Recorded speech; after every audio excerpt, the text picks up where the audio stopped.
특징들을 가볍게 정리한 다음에 이 사람이 어떤 삶을 살았는지 한번 살펴보도록 하겠습니다.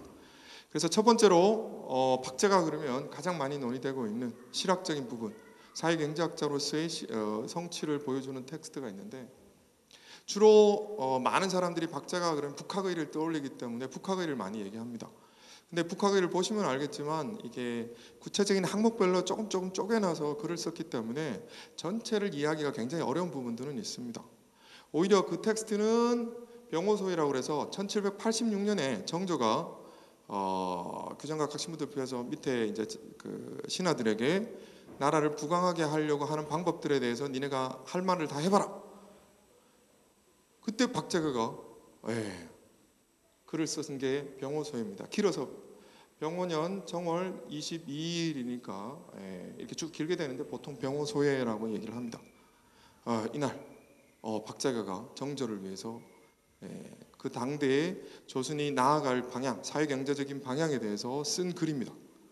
실은 북학의 전체 보기 힘드신 분들은 이 글을 보면 충분히 박제가가 어떤 인물이었고 어떤 성격의 사람이었고 어떤 비전을 가졌는지를 알 수가 있습니다.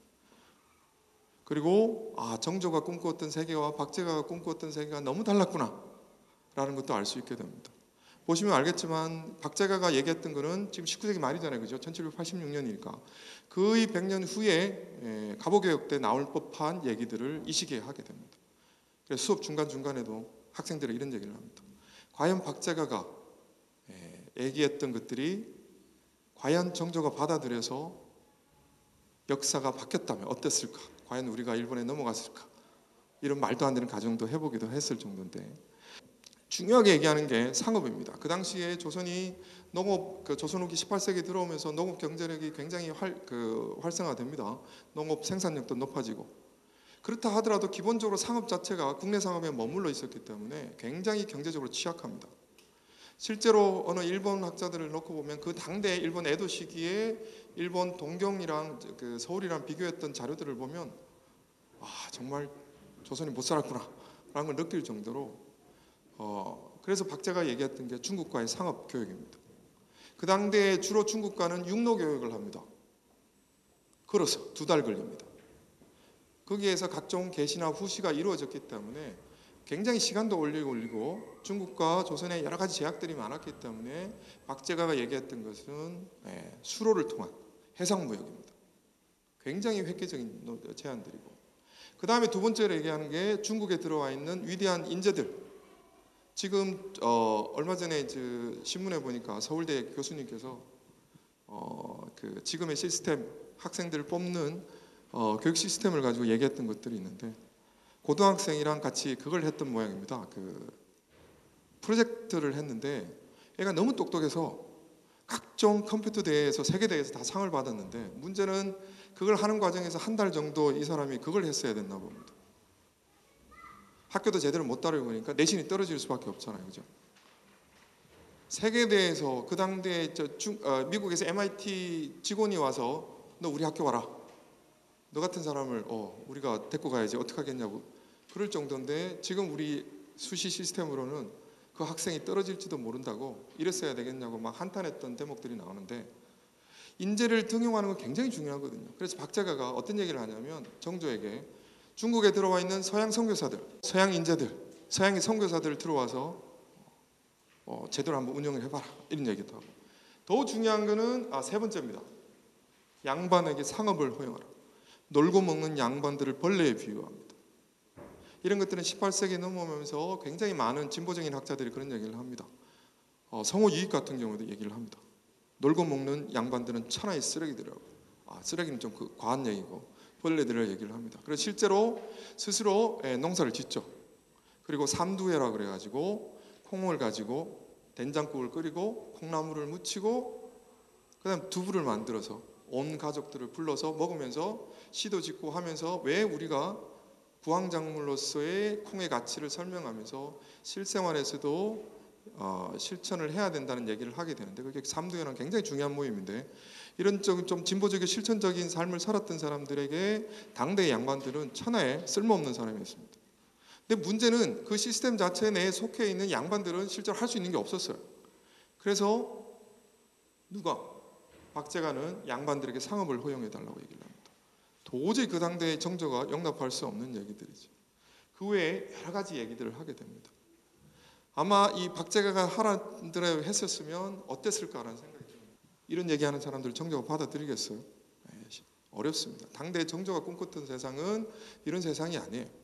나중에 보시면 알겠지만 정조는 철저하게 성리학 중심의 이상사회를 꿈꿨습니다. 그래서 박제가의 능력은 높게 쳤지만 박제가 꿈꿨던 세계와는 결을 달리할 수밖에 없습니다. 그래서 정조가 이런 뜻을 쓰기가 어려웠죠. 그러나 박제가 꿈꿨던 세상들이 굉장히 시대를 앞서갔다는 것들, 반드시 이렇게 가야 됐다는 것들은 지금의 학자들이 늘 얘기하고 있었다는 것들. 그리고 이제 나중에 우정 얘기하고 넘어갈 때 놓고 보면 자기의 이상은 이렇게 크고 공부도 이만큼 했는데 시대가 받아줄 준비가 되어 있지 않는 사람들의 고뇌 같은 것들을 한 번쯤 지금 되새겨 보셨으면 뒤에 얘기들이 좀 더 실감 있게 다가오지 않을까 싶습니다. 그 다음에 위대한 산문가인데 굉장히 박제가 산문 중에 좋은 글들이 많습니다. 근데 여러분들에게 소개시켜줘서 가져온 글이 5페이지에 걸려있는 죽은 딸을 위해서 쓴 묘지명입니다. 박제가가 서울이었기 때문에 딸도 어쩔 수 없이 서울 집안에 시집을 갈 수밖에 없었어요. 그래서 윤곽이에게 윤곽이 집안으로 시집을 가게 되는데 이 딸이 굉장히 우울한 삶을 살게 됩니다. 근데 그 딸을 위해서 쓴 묘지명인데 이전까지 쓴 이 당대의 여성을 위해서 쓴 제문이나 묘지문 같은 게 굉장히 많은데 다 읽을 수는 없고 요 앞에 있는 부분만 보시면 너는 안상주가 되어 집안일을 도맡아 하였고 맡은 일을 잘 해낸다는 칭찬을 받았다. 하지만 나는 기쁘지 않았다. 내가 어린 나이에 여러 번 슬픈 일을 겪은 데다 집안일까지 감당하자면 너무 힘들 거라고 생각했기 때문이다. 이건 굉장히 파격적인 주장입니다. 당대의 여성들은 뭐예요? 이상적인 여성이어야 됐어요. 그래서 모든 사대부 남성들은 여성들이 내 누이든 어머니든 딸이든 얼마만큼 여성의 전형적인 삶을 살았는지를 포장하는 데 바빴어요. 근데 박제가는 자기 딸을 위해서 나는 싫다는 거야. 그게 왜? 내 딸이 너무 고생하니까. 그리고 마지막에 가서 씁니다. 아마도 후대 사람들은 너는 세상 누구의 딸도 아니 내 박제가 정유 박제가 나의 딸이라는 걸 알겠거니라고 쓰게 됩니다. 그리고 저기 종성 백두산 밑으로 유배 갔을 때 딸이 집안이 거의 풍지박산돼 보입니다. 제사 지를 사람이 아무도 없는 거예요. 그래서 아버지가 아들에게 편지를 씁니다. 제문까지 써가지고 제사밥을 못 먹으니까 니네 가라도 제사밥을 챙겨주라고. 그러면서 제문의 일부인데 내가 죽을 때 이예비는 곁을 지켜주지 못했고 장사를 지낼 때에도 이예비가 돌봐주지 못했구나. 내 무덤에 불이 무성하도록 곡하지 못하였으니 무심한 이예비를 어이하리. 되게 슬픕니다. 안에 한번 읽어보시기 바랍니다.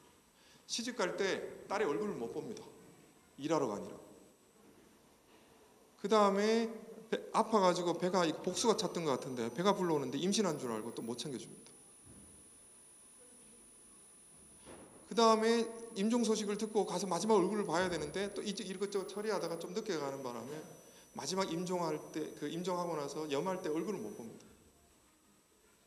그래서 결혼식 한다고 보내고 나서 한 번도 못 본 딸이에요. 정말 애달팠던 딸입니다. 그래서 박제가는 이 딸을 만인이 원하는 딸이 아니라 자기 기억 속의 딸로만 남겨놨습니다. 그래서 18세기를 대표하는 서품문으로 인정받고 있는 글입니다. 꼭 한번 읽어보시기 바랍니다. 그 다음에 시는 이 서얼들 특히 검서관으로 인정됐던 박제가, 유득공 얘네들을 통칭해서 그네들의 특이한 독특한 시체를 검서처라고 부르게 되는데 이거는 한객근현집이라고 유금이라고 그 유득공의 삼촌이 2년 전에 박제가보다 2년 전에 저기 중국 갔을 때 한객근현집이라고 조그맣게 써머리본을 가지고 갑니다. 그래서 중국 문인들이 보고 보여주게 되는데 이때 그 당대 중국 문사들이 감탄을 하게 됩니다. 책으로 묶어내죠. 그때 이 시인데 반정균이라는 중국 문사가 아주 정밀하고 세세하다라고 이렇게 평을 냈던 시입니다. 여러 시도 많은데 굉장히 의미도 풍부해서 한번 가져와 봤습니다. 붉을홍 한 글자만 가지고 눈앞에 가득한 꽃들을 일컫지 마라. 꽃술이 많고 적음 차이가 있으니 세심하게 하나씩 살펴보게라. 이렇게 꽃이 색깔이 뭐니? 라고 얘기하면 붉은색, 맞는 말이죠. 그러나 붉은색 하는 순간 뭐예요? 모든 차이들이 사라져 버린다. 이 시기에 오면 이 지식인들이 요구하는 것들이 뭐예요? 차이예요. 차이를 인정할 때, 지금 이게 따지고 놓고 보면 지금의 창의성 교육과 똑같습니다. 아이들 보고 교육시킬 때 니네가 똑같기를 요구하는 것들은 위험하죠. 정말 아이들을 훌륭하게 잘 키우고 싶으면 그 아이들의 그 재능들, 각각의 다른 재능들을 인정을 할 수밖에 없는 것들. 저도 지금 아들이 4학년이고 딸이 2학년인데 너무 다릅니다, 둘이. 정말 저 엄마 아빠의 똑같이 반반씩 나눈 것처럼 성격도 다르고 하다못해 먹는 것도 다릅니다. 아들은 배가 남산만 합니다.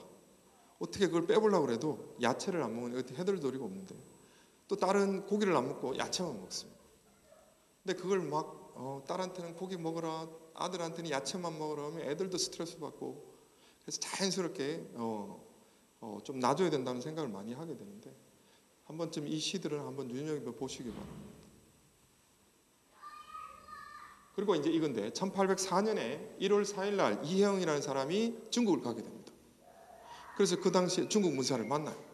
만나가지고 이런 얘기하다가 박제가 얘기가 나오는데 이런 얘기가 나옵니다. 진범천이라는 사람을 만났는데, 박제가의 시는 친구들과 같이 보았습니다. 그가 일찍 중국 북경입니다. 여기서는 경중이 서울이 아니고 북경에서 놀았기 때문인지 그 시집의 태반이 서울, 북경 문인들과 주고받은 것이더군요. 그리고 문집은 절강사는 진씨라는 사람이 대각했는데, 진씨는 박제가와 서로 아는 터이죠. 이 진씨는 진전을 뜻합니다. 사차 여행 갔을 때 만났다. 그러니까 1804년까지 19세기 초까지 박제가의 시집을 가지고, 중국에서 간행된 시집을 가지고 얘네들이 스터디를 했던 대목들. 그래서 얘기하다가 나 안다고, 걔 가지고 시고 보고 공부했다고. 이 앞뒤로 많은 얘기들이 있는데 다 설명해 줄 수 없어서 잘라오는 겁니다. 네. 역대 이전이나 그 이전부터 최초까지 올라갈 수 있겠죠. 한중 간에 교류하면서 인정받았던 수많은 문인들이 있는데 19세기 중반에서 이 박제가가 차지하는 위치도 굉장히 큽니다. 현재 남아있는 중국 문사와 만난 인원만 놓고 보면 박제가가 탑입니다.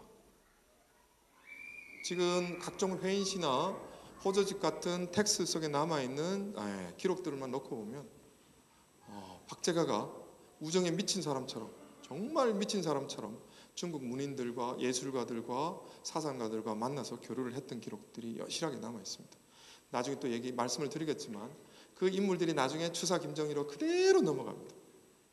아마 추사가 19세기에 한중 교류를 통해서 위대한 업적을 쌓는데 박제가가 없었고, 그 다음에 그 제자였던 이상적이 없었으면 불가능했을 겁니다. 추사는 한 번밖에 중국을 못 가거든요. 그 가교 역할을 했던 사람이 이분입니다. 그래서 후대의 입장에서 놓고 보면, 그죠? 몇백 년 후에 우리 입장에서 보면 박제가 위대하죠. 이름까지 역사에 남았죠. 그 이름만 남긴 것이 아니라 그가 남긴 실제적인 어떤 여러 가지 사상사나 그 학문서나, 그죠? 문학사에 남긴 업적만 봐도 위대한데, 그러면 그 당대 18세기 말을 살았던 박제가의 삶은 그렇게 행복했을까? 그거는 한번 돌이켜 볼 필요가 있습니다. 박제가를 가장 괴롭혔던 게 서울입니다. 서울은 무엇인지 아시죠? 조선시대에 양반 사회가 가지고 있는 내적 모순들이 굉장히 많은데 여러 가지가 있습니다. 여성 페미니즘과 연결해서 놓고 보면 기생제도 같은 거죠. 순수한 유교주의 입장에서 보면 기생제도는 없어져야 됩니다. 왜? 그죠? 수기친을 해야 되는 사람이, 그죠? 몰래 기생을 만나는 것 자체가 논리적으로 맞지가 않는 겁니다. 그래서 조광조가 실권을 잡았을 때 뭐부터 없앱니까? 기생제도 없애거든요. 근데 조광조가 실각하자마자 뭐야? 다시 기생제도는 부활해서 계속 이어지게 됩니다. 그걸 놓고 보면 유교주의 위에 가부장제가 설 수 있다는 얘기를 페미니스트들이 하게 됩니다. 이게 전사유민이라고 해서 집에서 그냥 자기의 그 근심 걱정들을 이렇게 풀어놓은 글인데, 한문은 읽지 말고 이게 한글만 쭉 보도록 합시다. 세자는 그렁그렁 울어대고 고가에도 숙지는, 노래를 큰 노래를 부르는데도 어제 먹은 술의 숙지는 아직 남았네. 앉아서 왕도패도 시 말하지만, 앉아서 친구들이랑 같이 왕도는 어때야 되고 패도는 어때야 되고 조선을 어떻게 살릴까, 위대한 말들 서로 쉽게 나누긴 하지만 당장에 쌀과 소금 마련을 합니다. 당장 돌았으니까 뭐야, 끼니 걱정을 해야 돼. 친구랑 만나가지고 문학을 얘기하고 철학을 얘기하고 인생을 얘기했는데 돌았으니 밥이 없네요.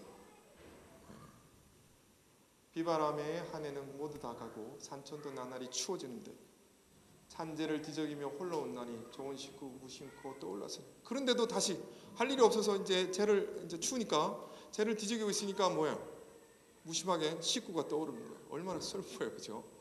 더 우울해야 되는데, 더 절망스러워야 되는데 식구가 떠오르는 거예요. 이렇게 놓고 보면 박제가가 그죠? 가난이나 서울이라는 신분적 질곡에 장악당하지는 않았다는 것은 알 수 있을 겁니다. 이 당시 오면 이 사람들이 가난에 대해서 많은 그 철학적 고민을 하게 되는데, 그때 공통적으로 얘기하는 게 뭐냐면 가난에 장악당하지 말라. 안민낙도와는 조금 다른 개념인데 어쨌든 이 박제가 서울이었기 때문에 서울에서 오는 신분적 한계와 그 다음에 그 가난이 주는 이런 모습들은 박제가에게 굉장히 중요한 장애 요인 중에 하나였습니다. 워낙 익숙해서 이 주변 친구들, 이덕무나 이두공이나 이네들이 보여주는 가난 속의 어떤 그런 우정의 모습들은 주제에서 조금 벗어난 것들을 가져오지 않았습니다. 가지고 있는 책 팔아라라고 친구에게 보내는 편지들이나, 그죠? 박지원이 이덕무에게 그 조화를 만드는 법을 배워가지고 조화 2송이를 팔고 남는 돈 얼마를 이덕무에게 문지방 그 종이 발라라고 써주는 편지 같은 걸 읽어보면 상상을 초월합니다. 다만 그네들의 가난은 지금처럼 우울하지는 않습니다. 그럴 수 있었던 게 아마도 이네들이 가난에 장악당하지 않았기 때문인 것 같은데, 그러나 어쨌든 서울이라는 신분적 한계와 그것에 기반한 가난은 박제가에게 큰 고민거리 중에 하나였던 건 분명한 사실입니다. 더 큰 문제는 아까 처음에도 얘기했듯이 포부는 너무 크고 아는 것도 너무 많고 공부도 많이 했고 뭔가 당장에 자기에게 주어지기만 하면 할 수 있는 게 너무 많은데 세상이 받쳐주지 않는 거예요. 인정해주지 않는 거예요. 육로의 재화는 영경과 통하지 않고 바다의 장사는 외땅을 넘지 못하네. 비유하면 들판에 우물이 있어도 물깃지 않으면 저절로 골과되는 게 조선이 똑같다는 거예요. 우물은 우물인데 퍼지 않아서 곧 마르게 될 우물이라는 거예요. 중국이랑 빨리 교통을 해야 되는데 해상으로는 일본을 넘어서 동남아까지 끊임없이 상업을 통해서 재정을 튼튼하게 해야 앞으로 다가올 새 시대를 열 수 있을 텐데 세상이 그렇게 움직이지 않는다는 거예요. 답답해 미치겠는 거예요. 안민록도 보아에 달려있지 않다지만 사는 일이 나날이 궁핍해짐 두렵구나. 지나치게 검소하면 백성들을 즐기지 않고 너무도 가난하면 도둑질이 있는다. 그 당시에 조선을 관통했던 주된 그 정조가 검략입니다. 검략. 그래서 박지원의 기록들을 보면 궁중에 서 있는, 지금 광화문 앞에 가면 지금 그 의장대 서 있잖아요, 그죠? 이쁘게 옷을 입고 있잖아요. 그 당대 창덕궁 앞에 있는 사람들이 옷을 입고 있는데 띠가 이렇게 새끼로 꼰 띠를 메고 검략이란 이름으로 그랬던 모양입니다. 그러니까 박제가가 보기에는 그거는 검약이 아니라 가난인 거죠. 한나라가 그래서는 안 된다는 거예요. 그래서 박제가가 북학의 꿈을 꾸고 새로운 사회경제적 비전을 끊임없이 제시하는데 아무도 받아들이지 않죠. 거기에서 온 우울이 굉장히 컸습니다. 근데 그걸 버티게 해줬던 게 친구입니다. 친구를 다른 말로 지음이라고 그러잖아요, 그죠? 알아줬던 거예요. 세상에 아무도 알아주지 않았는데 누구만? 자기 친구들만 얘네들을 알아줬습니다. 그 친구들을 흔히 북학파 지식인이라고 그러고, 이니 초기에 살았던 게 지금 그 탑동, 저기 탑골공원의 그 원각사지 10층석탑 그 전처에 살았기 때문에 백탑파 시인들이라고 얘기도 하고 여러 이름으로 불립니다. 그 근처에 쪼로록 살았어요. 실로 거기서 조금만 더 가면 박규수 교구가 살았던 집도 그 근처입니다. 지금 그 헌법재판소 그 아마 거기 가면 백성 있죠. 아마 거기가 그 언저리라고 알고 있는데 그 언저리를 살았던 모양입니다. 그리고 박제가가 1778년에 중국 가고 나서 마지막 1801년까지 4번을 중국 가는데 가보니 중국 사람들은 박제가가 키 작다고 루저라고 놀리지를 않았습니다. 키가 되게 작았거든요. 근데 요즘은 키 작으면 180이 안 되면 루저랍니다. 서울이라고도 놀리지 않았어요. 뭐만 봤어요? 이 사람이 가지고 있는 재능만 봤습니다. 그래서 이 사람을 알아본 사람 중에 기윤이라는 사람이 있습니다. 청나라 중립의 굉장한 학자입니다. 기윤을 만나기 위해서 조선 사람들이 중국을 가게 되면 반드시 뭐야? 자기 명함을 들이밉니다. 저 봐주십사. 한번 얼굴이나 봅시다. 워낙 유명하니까. 다 만나요? 안 만납니다. 근데 박제가를 만나줬습니다. 심지어는 뭐요? 박제가가 옥화관에 머물고 있을 때 찾아옵니다. 박제가를 보러. 좀 더 과장해서 얘기하면 장관이 한 나라의 외교관 따라온 수행원을 찾으려고 그 대사관까지 찾아간 겁니다. 한 나라의 장관이.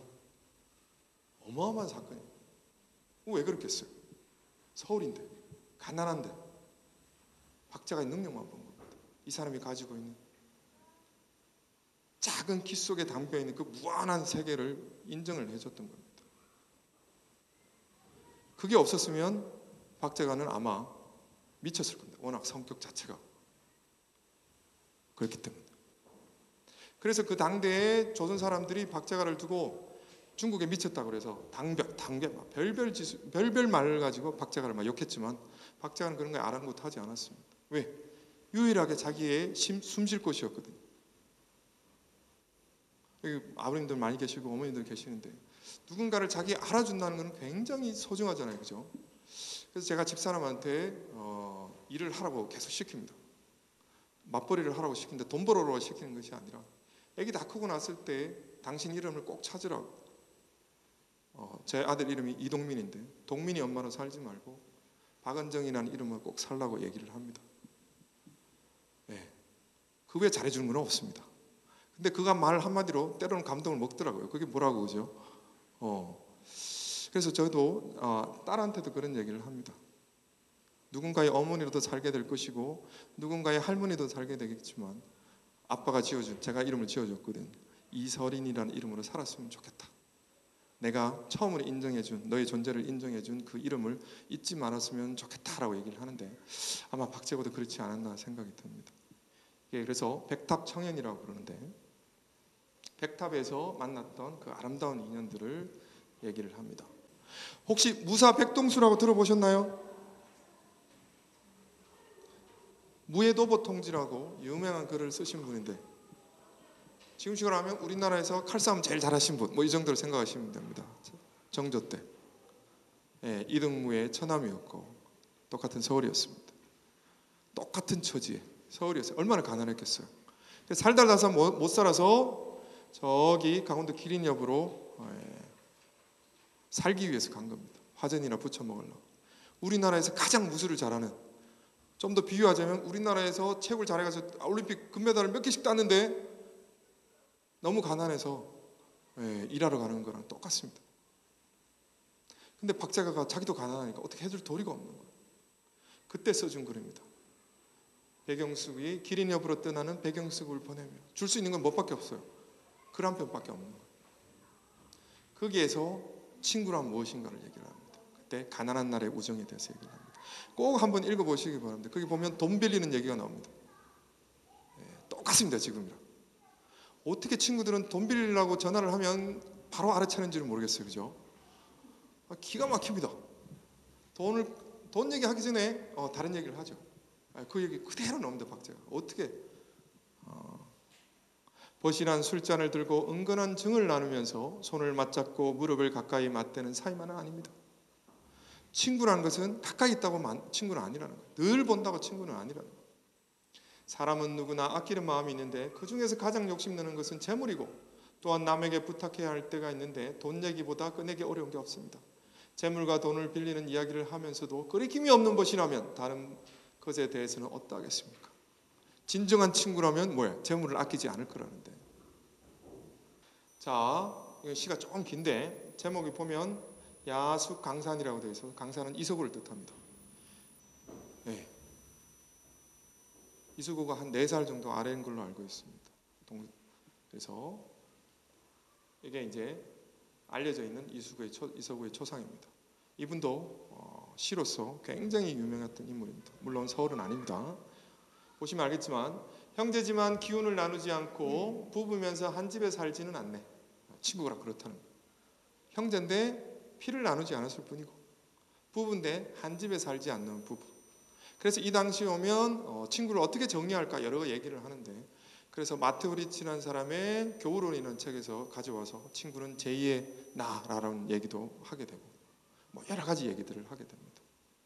그래서 이동무 같은 사람은 만약에 나에게 진정한 친구를 생긴다면, 나에게 진정한 친구가 생긴다면 뭐 뽕너먼 밭을 일궈서 누에를 쳐서 누에 꼬치에서 실을 뽑아서 오색실로 물들여서 친구의 얼굴을 새겨서 이게 한 땀 한 땀 따서 맑고 햇빛 잘 드는데 걸어놓고 하루 종일 보다가 돌아오겠다고 얘기했습니다. 그거 학생들에게 그러니까 그 수필 수업할 때 보여주고 어떤 느낌이냐고 물어보면 남자애들은 조금 이상하게 생각합니다. 그때 얘기합니다. 그래서 저도 약간 성적으로 취향이 이상할 수도 보일 수도 있다고 얘기를 합니다. 되게 특이하잖아요, 그죠? 친구 사진을 하루 종일 그려놓고 하루 종일 보고 돌아온다 그러면 아마 지금 사람들은 미쳤다 그럴 겁니다, 그죠? 그 정도로 이네들에게 벗은 알아주는 누군가는 어쩌면 살아갈 수 있는 유일한 힘이 아니었을까라고는 생각이 들 정도로 의미가 있었던 것 같습니다.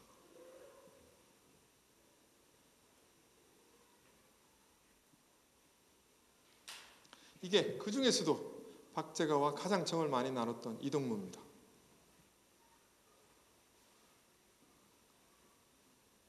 박제가와 좀 다르게 생겼죠, 그죠? 박제가는 키가 작고 약간 무인같이 수염도 크고 이마도 툭 튀어나왔던 것 같습니다. 그래서 약간 성격이 있을 것 같은, 작지만 이게 다부진 인상인데, 이동무는 굉장히 유했던 모양입니다. 키도 크고 홀쭉하고. 지금의 개그맨 이윤석 혹시 아시나요? 딱 그 모습을 보면 개그맨 이윤석 캐릭터가 아닌가라는 생각이 들 정도로 굉장히 유했던 모양입니다. 그래서 주변 사람들이 이동무를 욕한 텍스트는 내가 못 본 것 같습니다.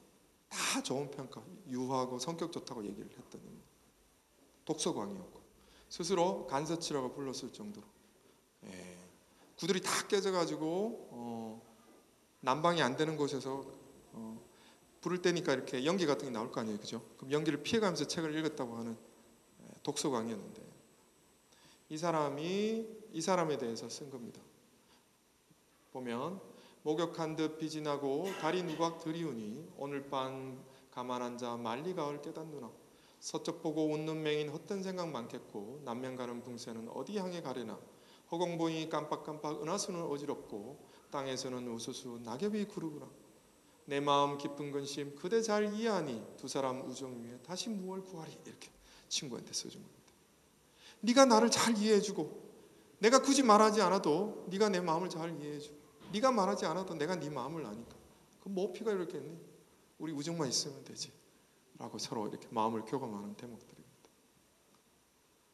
실제로 그 박제가 관련된 기록들을 보면 박제가가 사람에게 특히 중국 지식인들에게 집중한 때는 1차가 아니라 거의 2, 3차 이후입니다.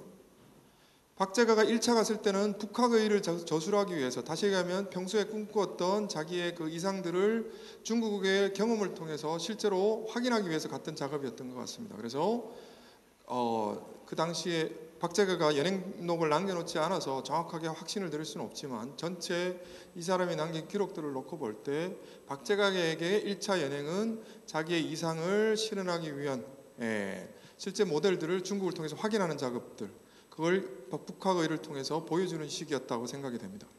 근데 1786년 병오소회 이후 확실히 인과관계는 있는지는 모르겠지만 아마 박제가가 현실적 좌절을 겪지 않았나, 심리적으로 타격이 있지 않았나, 자기가 꿈꾸었던 이 북학에 깔려있는 사회경제적인 비전들이 생각보다 쓰일 수 없겠구나라는 것들을 자각했던 것이 아닌가. 그러면서 1790년 두 번째 2차 여행부터 보다 더 지식인들에게 집중하지 않나, 만남에 집중하지 않았나 이런 생각을 가지고 있습니다. 2차 여행은 1790년 5월 27일 날 진화사의 막격으로 가게 되는데, 이때 유독공, 이희경 같은 또 그 서울들이 함께 가게 됩니다. 여기서 기윤, 나빙, 손성영 같은 중국의 대표 문사들을 만나게 되고, 기록들 보면 홍양길의 북강시화에서 보면 거의 50여 수의 중국인의 항쟁 기록들을 있다고 보면 최소한 이 이상의 인물들을 만나지 않았는가, 중국 가서. 그 한 달 반이나 한 2달 정도 머무는 기간 동안 만났던 겁니다. 굉장한 겁니다. 예. 하루에 한 사람을 만나도 그죠? 쉽지가 않거든요. 왜냐하면 실제로 막격으로 따라갔다 하더라도 이런저런 일을 처리를 해야 되기 때문에 사람만 만나고 다닐 수는 없잖아요. 그죠? 그런 상황에서 이렇게 만났다면 정말 필사적으로 만날 의지가 없다면 불가능했을 겁니다. 수많은 사람을 만났는데 그 중에서 오늘 얘기하고 싶은 게 아까 맨 처음에 보여줬던 박제가의 초상이 있었잖아요. 그죠? 그 사람을 그려준 나빙이라는 사람을 얘기를 해볼까 합니다. 이분은 1733년에 태어나서 1799년까지 살았습니다. 네, 박제가보다 17살이나 많습니다. 근데 친구가 됩니다. 헤어질 때 막 울고, 꿈에서 봤다고 울고 막 그럽니다. 몇 번 만나지도 않았는데. 청대 양주아파의 거장입니다.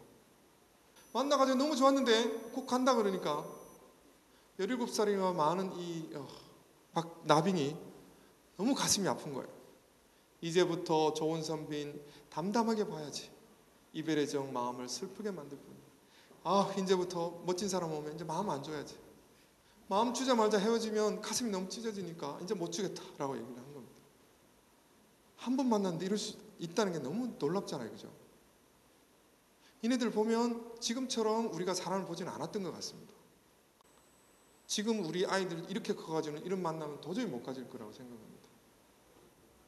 얘가 사기꾼이 아닌가도 살펴봐야 될 것이고, 뭐 얘가 뭔 의도가 있나도 살펴봐야 될 것이고, 얘가 어디에 사나, 집이 얼마나 큰가, 직장은 어디 다니는가, 이거 살피면 뭐 언제 친구를 하겠어요? 처음 만나가지고 찌질이 가난했는데 나빙이 17살의 나이 차이를 뛰어넘을 수 있었을까? 한번 고민해 봐야 될 지점이 아닌가 싶습니다. 이게 최근에 발견된 실물입니다. 나빙이 그려준 묵매도와 여기 초상하고, 여기는 이병수랑 나머지 그 사람들이 보고 쓴 이게 재화들이 남아요. 자, 요거는 이제 나빙의 부인이었던 그 사람의 시문들도 나빙이 보여줍니다. 박제가한테 워낙 시를 잘 쓰니까. 그래서 보고 보는 감상한 다음에 쓴 시입니다. 자잘해도 모두 다 명리에 많고, 이제 여성의 글이다 보니까 소소한 얘기들이 많았던 모양입니다. 그 부인의 글, 그 문집 속에. 그러나 그 하는 얘기들이 다 이치에 다 맞더라는 거예요. 고고함은 또 성정이었네. 드러나는 성정들을 보면 어떤 인물인지 확연히 알 수 있겠더라고 얘기를 해준 겁니다. 저승의 시 모이면 쓸쓸하니니 니 다시 나의 널 생각하라. 근데 이미 죽어버렸대요. 그러니까 저승에 가서도 시리 힘이니까 시를 썼을 거라. 다만 저승이다 보니까 쓸쓸할 거니까 이걸 누가 그리워줄 건가라고 이렇게 애타게 나빙의 마음까지 담아서 시를 써주게 됩니다. 이게 이제 이별하면서 서로 주고받던 시입니다.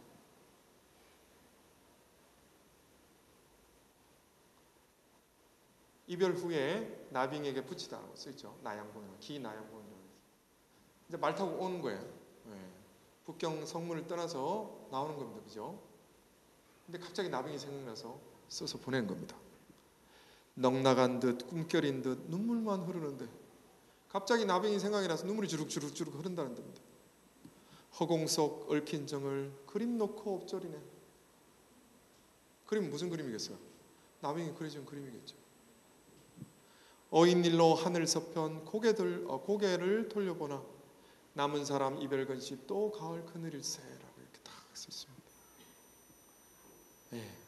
나빙은 또 이렇게 있었습니다.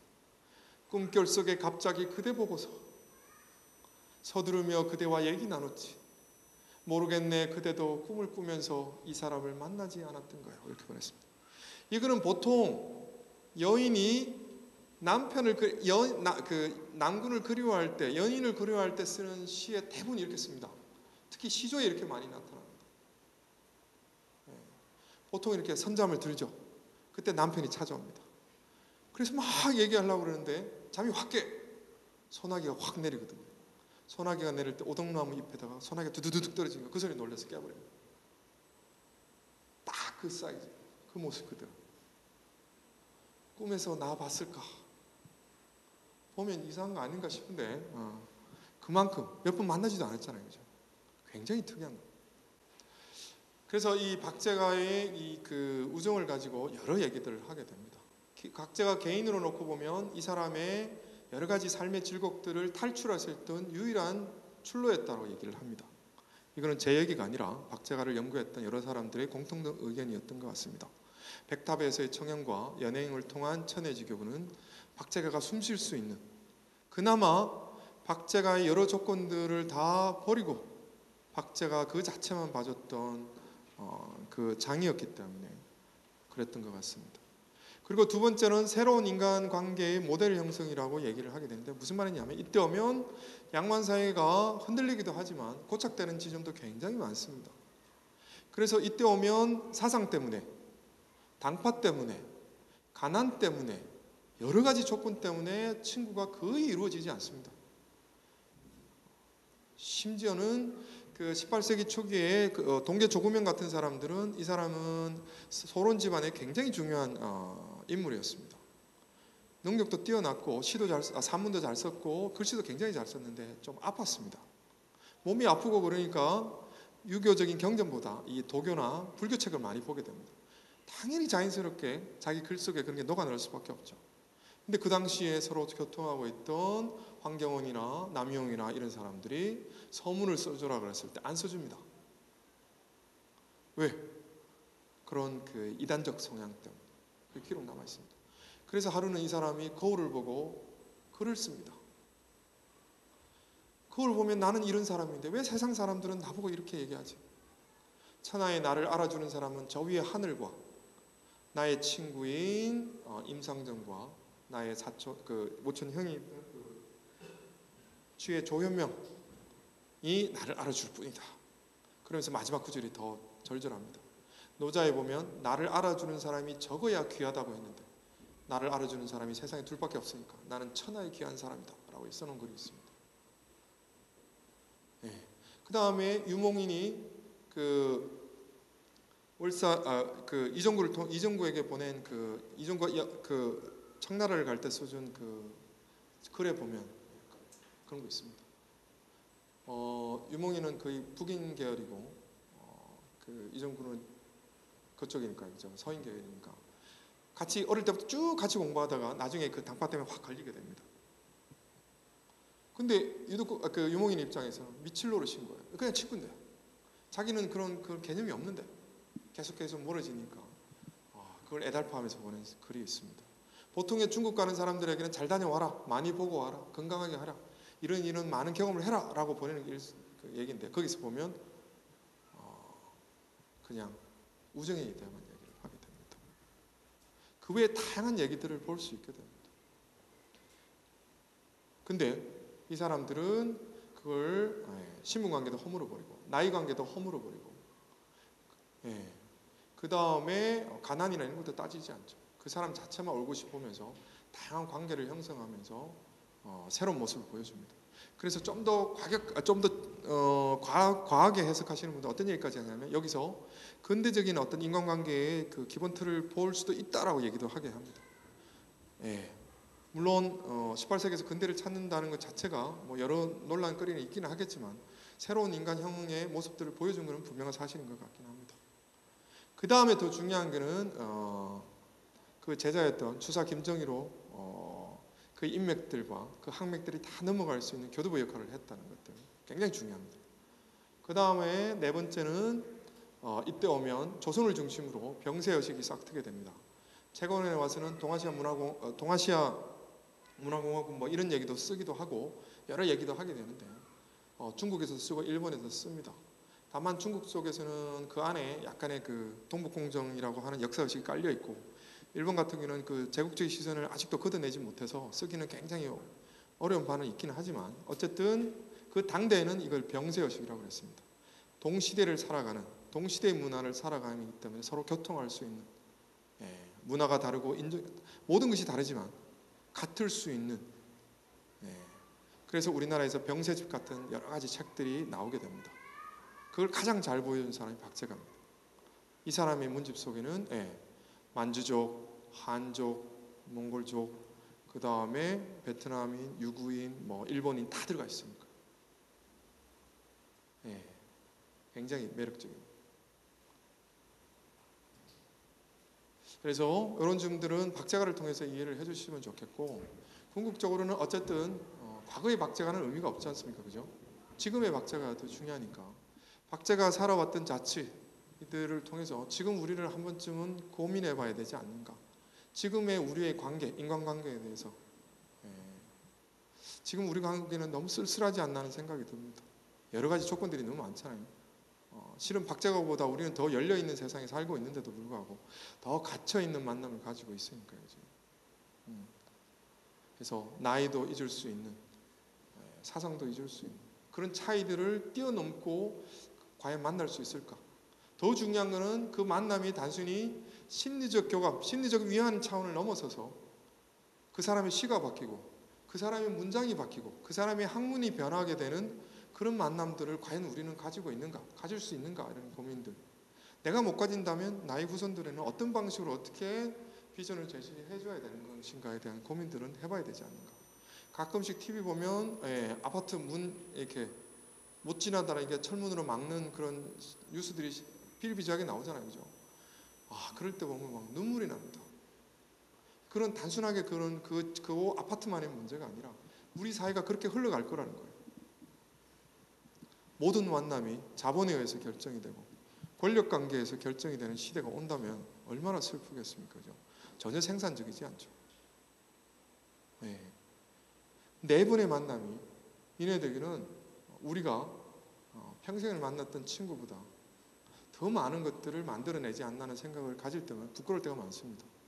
오늘 이 자리에 올 때도 제 대학 동기가 여기까지 데려다 줬는데 오면서도 그런 얘기를 했습니다. 무슨 강의하니? 이런 강의한다. 그러니까 갑자기 한 5분 동안 서로 숙연해졌습니다.